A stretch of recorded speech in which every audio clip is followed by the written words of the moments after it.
Hello, I am Raymond Shadow. Imagine this. You're walking down a dark street late at night, and suddenly, a shadow emerges and violently mugs you at knife point. When this vicious criminal finally sits in the defendant's chair in court, his defense attorney doesn't use a tragic childhood or crushing poverty to excuse his actions. Instead, the lawyer slams down an incredibly rare genetic sequencing report. Looking dead at the judge, the lawyer says, "My client was born carrying a violence mutation gene. On a fundamental, biological level, his brain is simply incapable of controlling these antisocial, bloodthirsty impulses." What would you think? You'd probably think this is utter nonsense, a blatant desecration of the law and human morality. You'd instinctively feel a chill run down your spine, and you'd loudly demand that he be locked away forever. But what if I told you today that the scientific community just completed an unprecedented genetic sweep of 4 million people? And the results suggest that for those chronic transgressors, the kids with severe ADHD, the serial cheaters, the pathological liars, the script of their lives was likely written the exact millisecond the sperm met the egg. Would you still stand so righteously on your moral high ground to judge them? Today, we are going to talk about something raw, unsettling, and even a bit politically incorrect. If you are ready for a seismic shift in your worldview, then let's dive into this ultimate trial between free will and the genetic lottery. This explosive controversy stems from the publication of a monumental book on behavioral genetics. The author, a top-tier scientist with immense prestige in the academic world, attempted to use cold, absolute scientific data to explain why we turn out so drastically different from our parents and siblings. She thought she would reap the epiphanies of countless readers and spark rational academic debate. Instead, she found herself painted by an overwhelming media storm as a heinous villain. In both academic circles and the public arena, many people, desperate to peddle the politically correct myth that nurture determines everything, began frantically taking her research out of context to maliciously smear her. The famous Irish novelist Sally Rooney once described a profoundly eerie phenomenon. She said it feels like there is a doppelganger wandering the world, wearing your face and carrying your name, spouting absolute nonsense to anyone who will listen. But every word coming out of its mouth is the exact opposite of your original intent. It feels like the entire human race has collectively gagged you. You print your research findings in black and white, plain as day, yet people point their fingers at you, accusing you of preaching fatalism or even whitewashing crime. This intense sense of alienation and voicelessness makes you realize just how terrified humanity is of facing its own biological instincts. Why are we so afraid of, and resistant to, genetic science? Because in this world, the insults that truly sting are never the pure lies, they are the truths we faintly suspect to be real, yet are terrified others will believe. Once we admit the absolute dominance of genetics over our personalities, our destinies, and even our morals, the toxic hustle culture mantra of "you can succeed if you just work hard enough" goes entirely bankrupt. Worse still, it strips away that lofty sense of superiority we feel when we judge others. To figure out exactly how much our genes manipulate our fates, top scientists teamed up for a borderline insane super project. They extracted the DNA of a staggering 4 million people from elite databases like the UK Biobank for a deep scan. This wasn't just a biological extreme sports challenge, this was an autopsy of the fundamental source code of the human soul. Researchers locked onto 7 behaviors that, in the eyes of society, definitely don't belong to good kids. These included severe childhood ADHD, early sexual initiation, an astonishingly high number of sexual partners, chronic marijuana use, life-destroying alcoholism, heavy smoking, and those who bluntly admitted on questionnaires that they are naturally addicted to high-risk thrills. In our traditional moral narrative, these behaviors are usually chalked up to moral decay, poor parenting, or just a simple lack of self-control. But when these 4 million massive sets of DNA data were run through a supercomputer to build the final model, a deeply unsettling truth surfaced. These 7 seemingly unrelated deviant behaviors, spanning entirely different stages of life, actually share the exact same hidden password at the genetic base layer. We can call it the disinhibition gene. Or, to put it bluntly, the innate rule-ignoring gene. This explains why children with ADHD simply cannot control their limbs. It explains why some people, facing the intense constraints of social morality and catastrophic reputational risks, still flock to extreme sexual thrills and dangerous games like moths to a flame. Because in their neural circuitry, risk doesn't trigger fear, it triggers a lethal temptation and an intensely euphoric reward. It's not that they don't want to follow the rules, it's that their brains are naturally immune to the deterrent power of rules. Hearing this, you probably want to ask, if these genes are so dangerous and so self-destructive, why weren't they ruthlessly eliminated by natural selection over the long course of human evolution? This brings us to a mind-bending evolutionary paradox. If you put humans next to our closest primate relatives, chimpanzees, you'll realize modern humans are as docile as a flock of castrated sheep. Over the long river of time, humanity actually underwent a brutal process of self-domestication. To build massive tribal networks and complex social civilizations, we had to ruthlessly weed out those violently explosive, hair-trigger genes. Consequently, our canine teeth shrank, our robust jawlines softened, and we evolved a powerful prefrontal cortex that is entirely unique on this planet. This gave us unparalleled empathy, allowing us to accurately perceive the pain of others and predict future risks. Sounds like a glorious hymn to human civilization, right? But close your eyes and think about it for a second. If the entire human race consisted only of these highly self-controlled, perfectly obedient cooperators, who would explore deadly, unknown continents, who would lead the tribe to carve a bloody path out of an apocalyptic disaster, who would shatter old corporate empires to build new orders through disruptive innovation. A specific study focusing on America's top entrepreneurs reveals a highly counterintuitive truth. If you take a pool of men with the exact same privileged family backgrounds and abundant material resources, and you try to predict who will found a billion-dollar super company before age 35, guess what the best predictor is? It's not an Ivy League degree. It's not a genius-level IQ. It's whether they committed minor delinquent acts in their youth. Did they ever get arrested by the police? Did they ever wander the streets begging? Were they an absolute nightmare of a troublemaker for their teachers in school? Does that conclusion make you pause for a second? Because the underlying traits of top-tier entrepreneurs heavily overlap with those of street-level rule-breakers. They are the kind of people who look coldly at the existing social rules, smirk, and say, "I know these are the rules, but I don't care.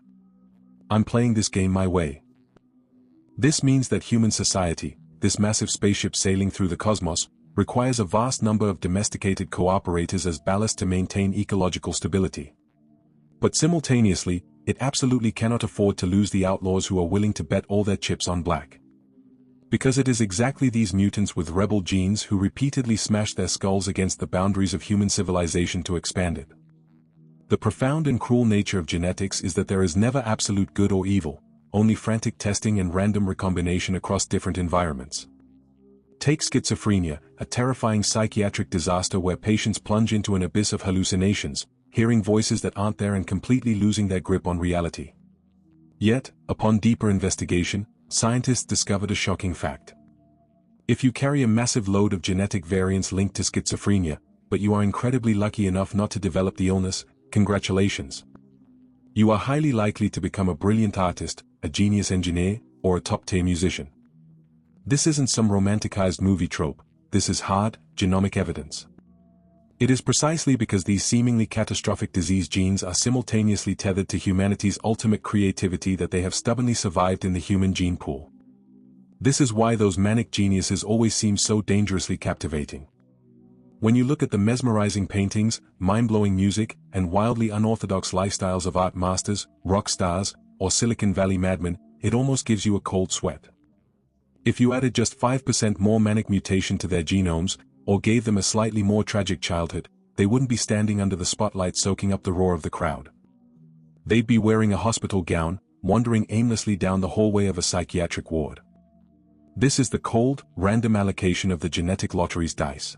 Standing before this colossal genetic database, looking down at the fathomless base logic of human behavior, the ultimate question that has haunted humanity for thousands of years surfaces like a ghost. Do we actually have free will? Many intellectuals love to split hairs over this, debating determinism, compatibilism, the blank slate theory. But frankly, for us ordinary people slogging through the mud of real life, that's a cognitive dead end. Because even if free will is nothing more than an evolutionary illusion designed to keep humans from going insane, a setting that is functionally completely effective but literally totally false, we still have to face an incredibly thorny, inescapable reality every single day. When someone hurts us in a heinous way, or when we ourselves make an irreversible, catastrophic mistake, how do we define sin, responsibility, punishment, and forgiveness? If a person's impulsivity, greed, violence, and cold indifference to moral rules were hard-coded into a string of DNA they never chose, does our current penal system, built entirely on the premise of free will, have any moral legitimacy left? This brings us to the core focus of today's topic, the true genetic password of antisocial behavior. You are about to see why some children seem to have their empathy surgically removed at birth, and why our standard methods of disciplinary punishment don't save them, but instead push them step by step into an irredeemable abyss. Let's start with a seemingly normal family. Two very ordinary, loving parents. No alcoholism, no domestic violence, they gave their child the warmest, most privileged environment possible. Yet, their child escalates from tearing the wings off insects, to torturing the family pet, to coldly injuring other children. When the desperate parents drag him to a psychiatrist, the most heartbreaking part isn't the heinous acts the child committed. It's the chillingly hollow, numb look in his eyes after doing it all. He feels absolutely no guilt. He is completely incapable of empathizing with the victim's pain. Under the microscope of behavioral genetics, this trait, known as callous unemotional, is actually psychopathy lurking within a child. The brutal scientific truth is that the heritability of childhood antisocial behavior is an astonishing 80%.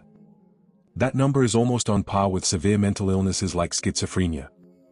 If a child becomes aggressive due to horrific childhood trauma, we can at least find an environmental cause. But a naturally antisocial child raised in a perfect family? That is enough to make any psychiatrist feel devastatingly helpless.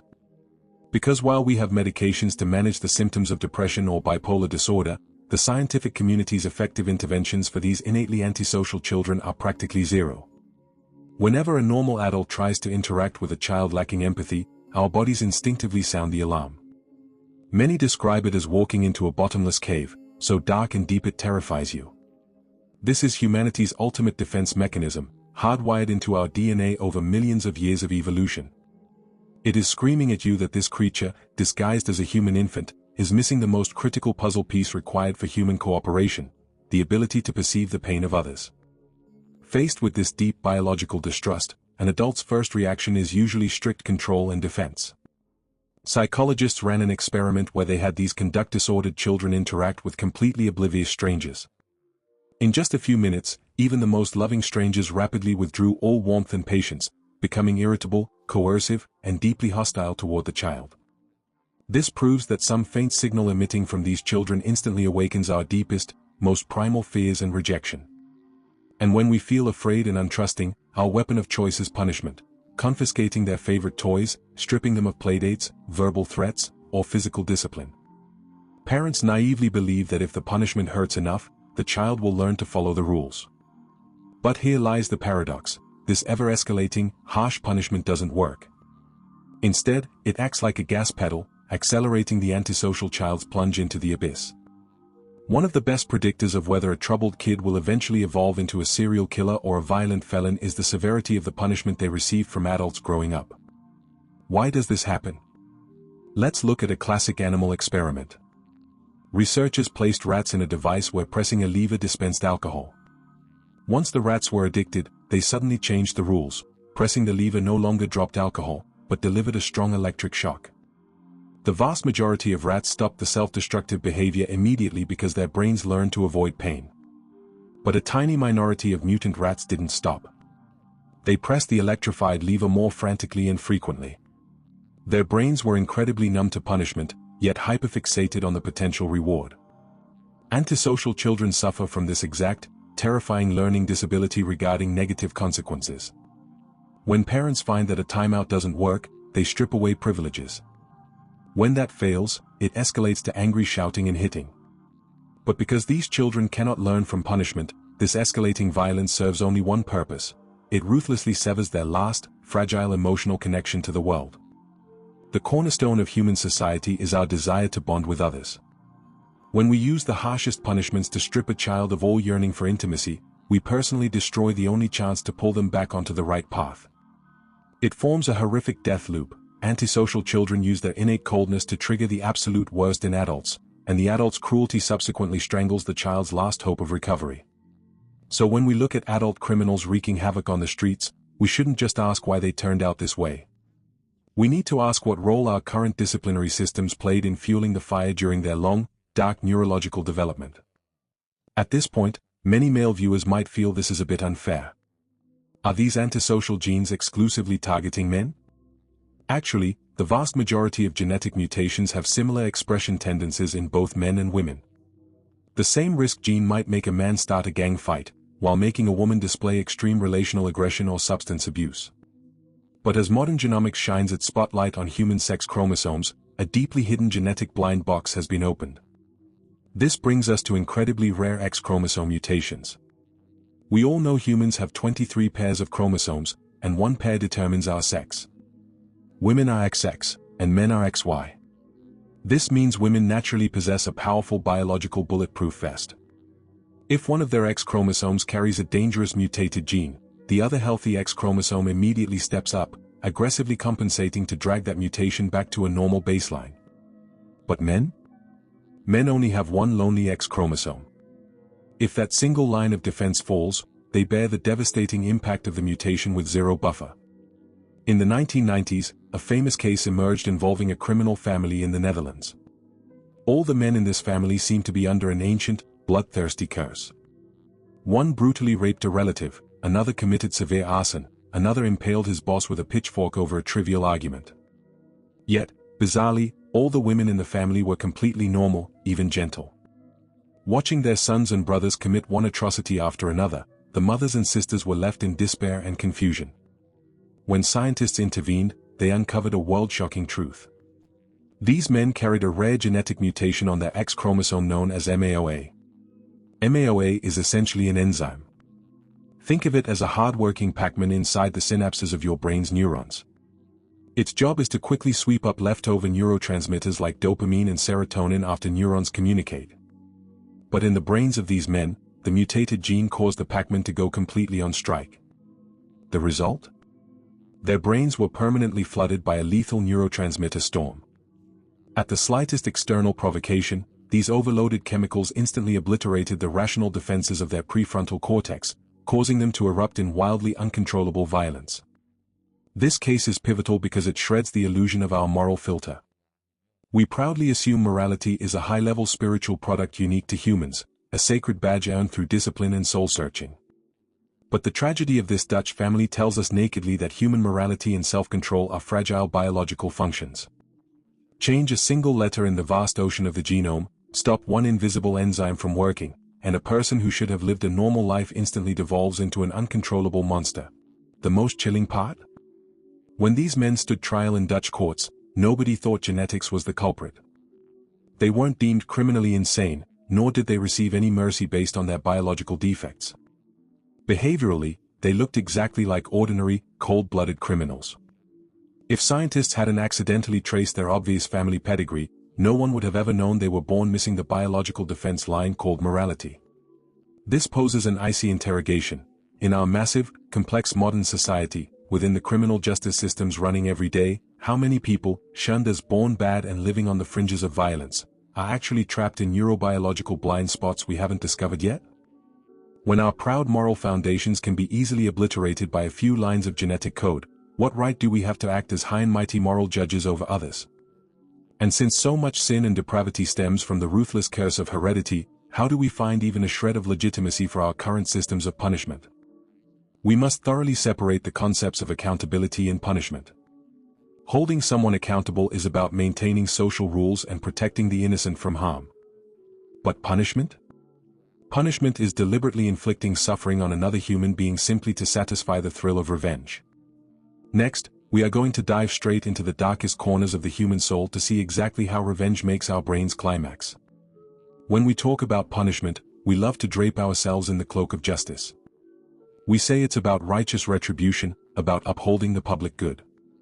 But if I shoved you into an fMRI scanner and let you watch your own brain, you would discover an uncomfortable biological truth.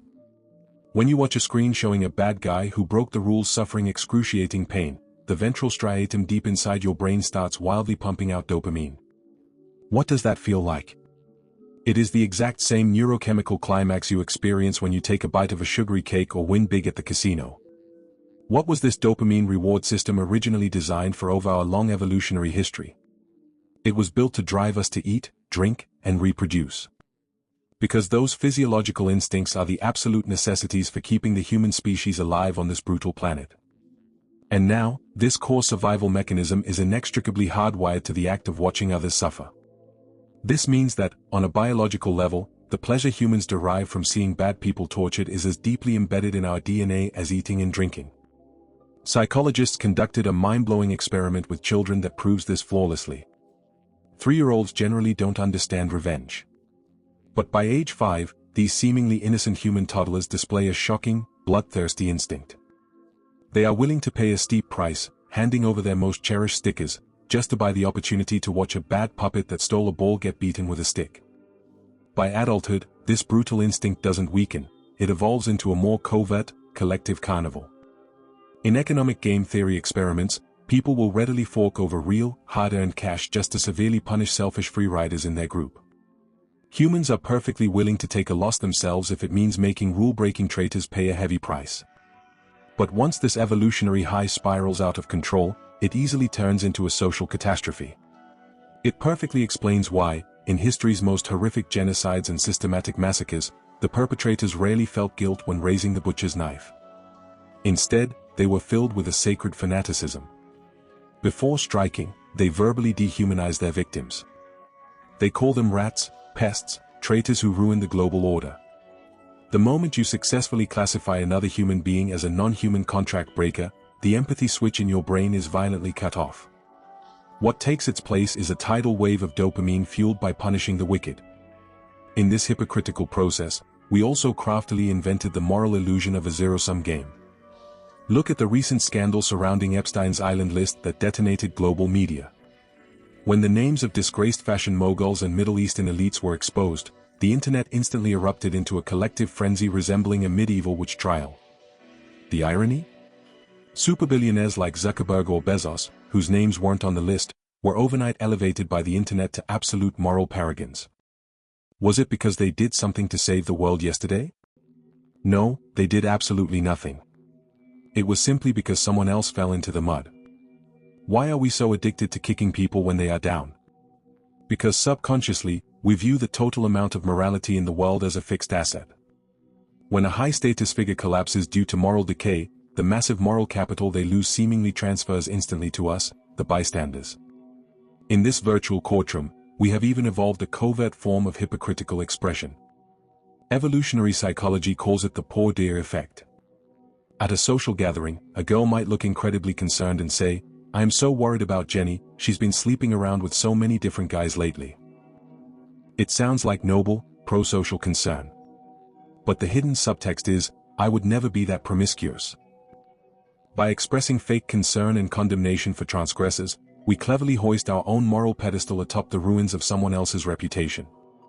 We legally enjoy the thrill of watching others burn, while simultaneously erecting a glowing saintly halo for ourselves. This is just like how humans evolved an instinctual craving for sugar during long eras of famine. In primitive times, it saved lives. In modern society, it has become a lethal poison causing obesity and heart disease. Our current punishment culture is like the nutrient void, ultra-processed junk food in a supermarket. Society is mindlessly force-feeding the public these empty calories called revenge. Look at the United States, the country with the most massive prison system in the world, and you'll realize how absurd this is. The incarceration rate and the abysmal prison conditions are rare in the entire history of human civilization. We lock criminals in lightless cells like animals, entirely stripping them of education or psychological treatment. Our entire society is pathologically addicted to extreme punishment that causes agonizing pain, convinced that this is the only true justice. But let's look across the ocean to Northern Europe and observe an unbelievable social experiment in Norway. Norway once suffered a world-shocking terrorist massacre. A far-right terrorist named Anders Breivik mercilessly gunned down 60 innocent youths at a summer camp. It was the darkest, bloodiest, most heartbreaking day in Norwegian history.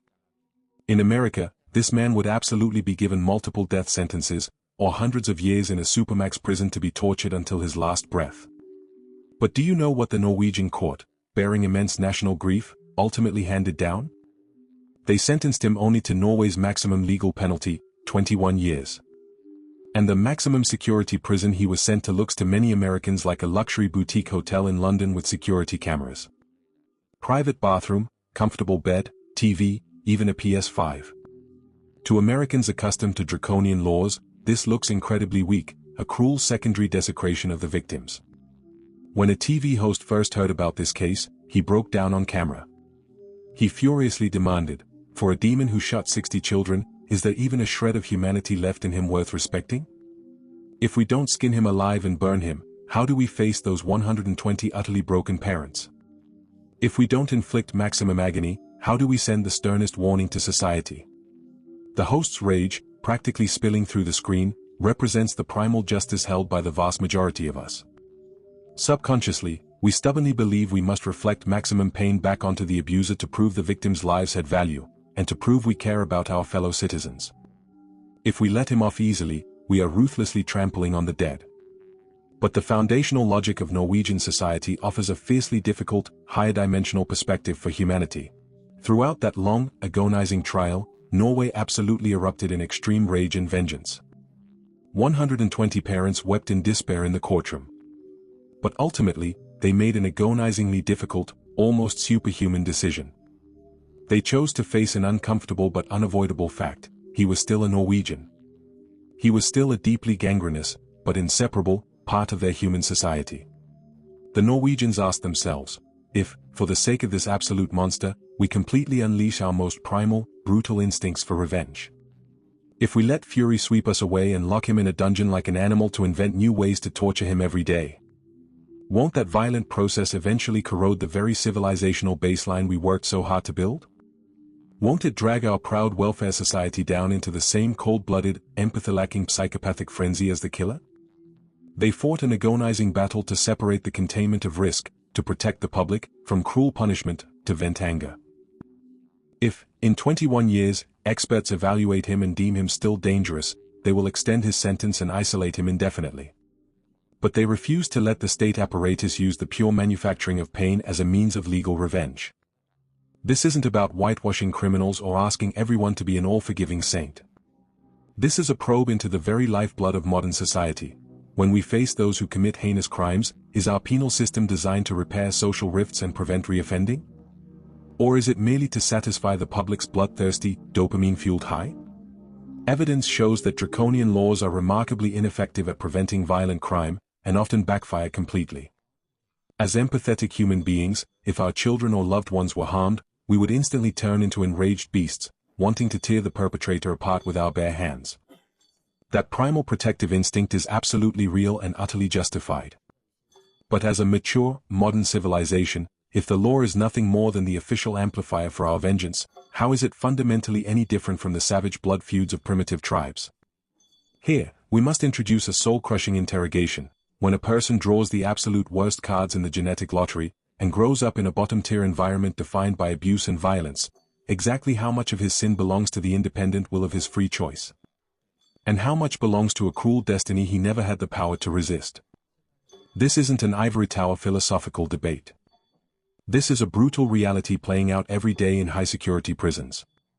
Scientists once received a staggering letter from a maximum security prison in Texas. The writer was an inmate who had spent half his life locked up for a severe, violent sexual offense. At 15, he had violently kidnapped and assaulted an innocent woman at knife point. Since he was 16, he had been bolted inside an adult prison, watching his entire youth evaporate behind bars. But in this letter, the heavy felony inmate didn't beg for sympathy or make excuses. He had carefully cut an absurd comic strip out of an expired magazine and pasted it onto the paper. The comic showed a white tiger lying helplessly on a psychoanalyst's couch. The deeply ironic caption read, "They trained me cruelly since childhood to perform, but the second I did something I am exceptionally good at as a tiger, they got totally furious." In his letter, he earnestly asked a question that would suffocate any geneticist. I know many people in this world don't believe in behavioral genetics, but I do, because I believe the apple never falls far from the trunk. So, as a top scientist, can you objectively tell me, what exactly makes an innocent child turn bad? Is it the nature written in the blood, or the terrible nurture after birth? When you stare at a letter that feels like it was sent from the bottom of hell, your first reaction is probably shock, followed by anger. What right does a monster who assaulted a woman before he even turned 15 have to calmly discuss science? But if you steady your heart and peel back the stereotypical label of violent criminal, you'll realize this is the most fundamental, most desolate cry for help a human soul can emit in absolute despair. He didn't really want a neurobiology lecture on genetic mutations and prefrontal cortex damage. Through his obscure, almost academic questioning, he was desperately asking, did I turn into this disgusting monster entirely by my own fault? Can I be saved? Can a different person ever be born from this shell of a body that was utterly ruined by genetics and environment? Even those who have done the most horrific, cruel things will stare at the cold, rough walls of their cell in the dead of night and ask themselves 1,000 times, why did I do something so inhuman?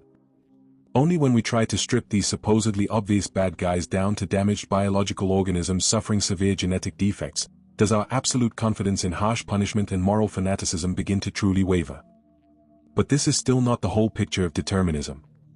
Because beyond hard-coded genes, we have to face an even more unpredictable chain, epigenetics. We often assume the DNA sequences written into our cell nuclei are unalterable factory settings. But the most paradigm-shifting discoveries of the last decade tell us that resting on top of this cold code is a sensitive, highly volatile software layer. If your genome is an instruction manual completely sealed the moment the egg is fertilized, epigenetics are the chemical high letters aggressively highlighting paragraphs, or thick black markers crossing out entire pages. These chemical tags, known as methylation, precisely latch onto specific DNA segments. They can't change a single letter of your genetic sequence, but they possess the absolute power of life and death to determine which genes go into overdrive, and which are permanently silenced. This explains why every cell in your body has the exact same DNA, yet your neurons look nothing like your liver cells. It also explains why you are absolutely no longer the innocent 9-year-old you once were. Because your body's epigenetic markers have undergone a radical, reconstructive overhaul in the wash of time. The most unsettling part? These chemical tags aren't just easily hijacked by the external environment, they can even penetrate the fortress of germ cells, carving trauma directly into the bone marrow of the next generation. This brings us to another human tragedy. At the end of World War II, the Nazis heavily blockaded the Netherlands, triggering an unprecedented famine known as the Dutch Hunger Winter.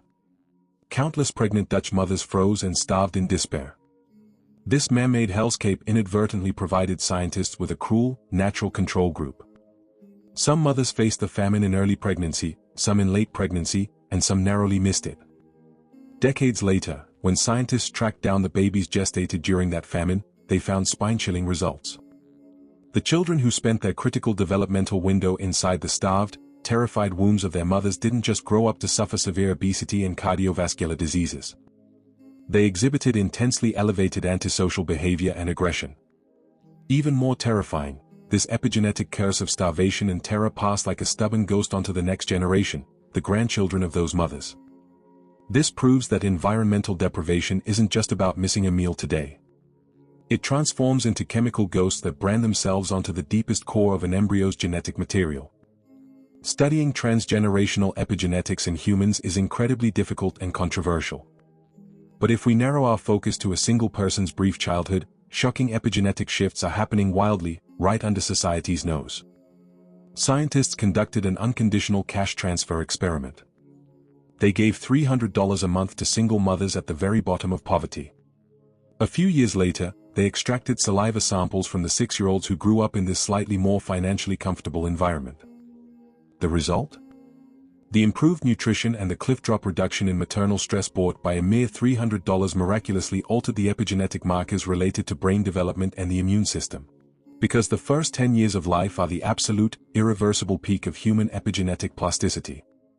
During this window, poverty, stress, abuse, or severe malnutrition act like a monstrous hand, violently twisting the genetic dials that control risk alarm to their absolute maximum. Once those defensive gene expressions are hard-locked into that high position, trying to turn the dial back down when the kid is 30 or 40 is harder than climbing to heaven. The cells carrying that trauma memory have already divided 1,000,000 times over. The Russian roulette of reproduction. Once you understand these chaotic genomic mechanisms, look back at the act of reproduction. You'll realize that the way we casually talk about having kids is an arrogant misunderstanding of nature. There is no endeavor on this planet more insane and blindly optimistic than having a child. The acclaimed author Andrew Solomon wrote a deafeningly profound line in his book Far from the Tree. He said there is no such thing as reproduction in the sense of replicating yourself. Children are never replicated, they are randomly produced. A geneticist friend of mine once told me that every time he watches a fertilized egg develop into an infant, he feels like he is watching someone bet their entire life savings on a game of Russian roulette. You have your genes, your partner has theirs. When the sperm and egg complete their epic union in the dark womb, both your genomes are completely shattered and randomly spliced back together. This blind genetic recombination can produce a staggering 70 trillion wildly different combinations. 70 trillion means your child is highly likely to grow up into a strange alien you simply cannot understand. They might inherit your musical talent, or they might inherit your terminal illness gene. They might be an obedient angel, or they might be a psychopathic nightmare who breaks your sanity by age 3. This is why countless parents experience a delusional sense of omnipotent narcissism when they have their first child. If the first baby happens to be a quiet, easy-to-raise angel, the parents smugly assume it's because of their flawless parenting. But when they confidently have a second child, reality often slaps them hard in the face. This second child, sharing the same parents and environment, might be a high-needs, manic time bomb. They don't sleep at the same time, they don't eat at the same time, and their personalities are polar opposites. Faced with this genetic truth, you are forced to despairingly admit, your child never actively asked to be brought into this brutal world.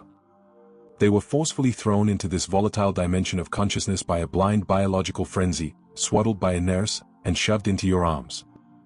They carry a genetic blind box that no one controls, and that absolutely cannot be returned. And as a tiny, helpless mother or father, the only thing you can do is frantically grope around inside this blind box, struggling to get to know this stranger living under your roof. Having children is never a narcissistic project to create a perfect continuation of yourself. A child is absolutely not a pathetic vessel meant to fulfill your unachieved dreams. Every birth is a chance encounter with a wildly uncontrollable, foreign soul. It reminds me of a print I love, hanging in a child's bedroom, which reads, "How miraculous it is that we met in this boundless universe." When I meet these vivid individuals who popped out of 70 trillion random possibilities, I must make the agonizing, absolute decision to abandon all delusions of carving them into perfect statues.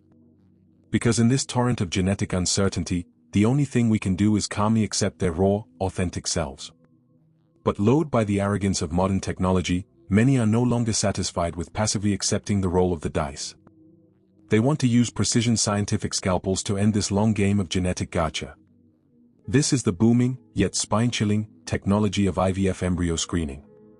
It is rapidly turning the luck of childbirth into a cold supermarket run. It rips away the thinnest fig leaf of human reproductive ethics. If we arrogantly try to kick every gene-carrying defects or antisocial tendencies out of the human gene pool, will we usher in a perfect utopia, or a dead graveyard of civilization? When you turn having a baby into picking the shiniest apple off a shelf, you are personally strangling the future potential of the human species. IVF and embryo screening were originally meant to weed out fatal, single-gene hereditary diseases. Ethically, this seems blameless. Nobody wants to watch a child suffer. But when we try to use this tech to screen complex behavioral genes, like attempting to delete low IQ, high-risk preference, or antisocial genes, we are arrogantly crossing the Creator's red line. Let's do an extreme thought experiment. Imagine a dictator orders that society must procreate strictly via IVF, forcefully deleting all dangerous genes linked to impulsive adventure and antisocial tendencies. After a few generations, what kind of society would we have?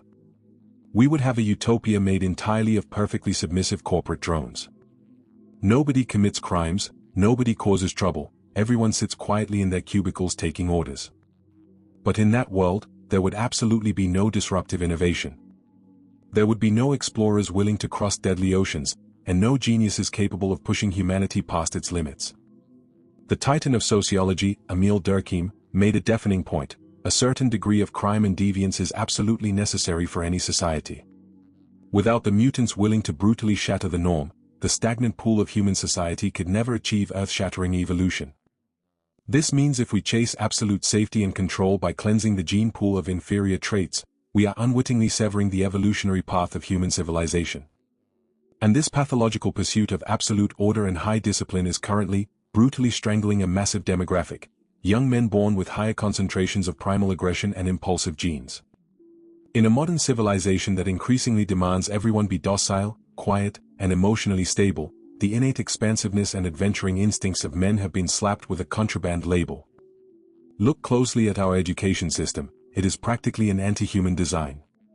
In the long pre-industrial eras of humanity, no tribe ever demanded that a group of testosterone-fueled 12-year-old boys sit suffocatingly in a closed room for 8 straight hours, managed forcefully by a teacher tired of their hyperactivity. Scholar Richard Reeves acutely highlighted this systemic dilemma. Modern society hypocritically demands that men exhibit the high emotional restraint and compliance typically seen in women. This cruelly forces men to pay an massive, invisible cost of psychological suppression. When these lost young men can't find their lane in this hyper-domesticated society, they tragically slide into an internet nihilism known as looks-maxing. In this surreal online bubble, boys desperately trying to gain a competitive edge in the mating market are literally smashing their jawbones to reshape their faces, or abusing steroid hormones to force muscle growth. The ultimate irony? These extreme body modifications made to increase reproductive appeal often directly destroy their actual fertility. It is a pathetic form of genetic suicide. Evolutionary psychologist Paul Eastwick's research mercilessly popped this looks anxiety bubble. He found that a perfect face and bone structure only hold value in the first few seconds of meeting a stranger. The moment you enter genuine interpersonal interactions and long-term relationships, that purely visual advantage rapidly decays to zero. Why are these boys still fanatically addicted to this fake self-modification? Because they are trapped inside a flat, 2D screen.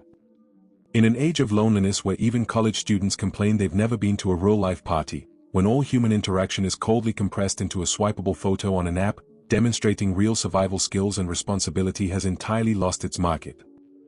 It's no wonder society is sinking into a pessimistic, antinatalist mud pit. Because we arrogantly and foolishly refuse to acknowledge the indelible animal nature within the human genome. Conclusion. When modern science ruthlessly dissects human free will into a pile of biological code woven from genetics and epigenetics, we shouldn't fall into despair. We should rejoice that we have finally seen the truth. Every single one of us was accidentally thrown into this brutal world. None of us actively chose our parents, our IQs, our personalities, or our terrible, destructive genes. This means that before the super lottery of genetics, we are all helpless prisoners. Since we are all wearing biological shackles we cannot control. Since our sins, weaknesses, and failures largely stem from a wheel of fate we are powerless to resist. What right do we have to fanatically inflict extreme moral judgment and vengeance upon our fellow humans? Completely letting go of the arrogant illusion of free will doesn't drag humanity into nihilism. Instead, it births a massive, profound compassion rooted in science. Only when we see someone make a catastrophic mistake, and simultaneously realize that under the exact same genetic combination, we would have repeated that exact same disaster, only then does true forgiveness painstakingly, but brilliantly, descend upon this broken human world. I am Raymond Shadow. If this resonated with you, please hit like, subscribe, and share. These are my truest thoughts, and I look forward to seeing you in the next one.